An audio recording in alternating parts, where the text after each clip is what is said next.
Sejarah Melayu kita ini sudah lama, tetapi tidak ada orang yang terlibat dalam pembikinan metodologi pembentukan sejarah di dunia.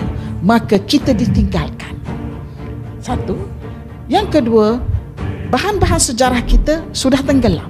Sejarah Melayu itu bagi saya yang sudah bermula sebelum banjir besar Nabi Nuh AS, berdasarkan bukti arkeologi, penemuan McClellan pada 14,000 tahun yang silam bersamaan dengan 12,000 BCE, dan perjumpaan DNA Homo sapiens di Laos berusia 86,000 tahun bersamaan dengan 84,000 BCE.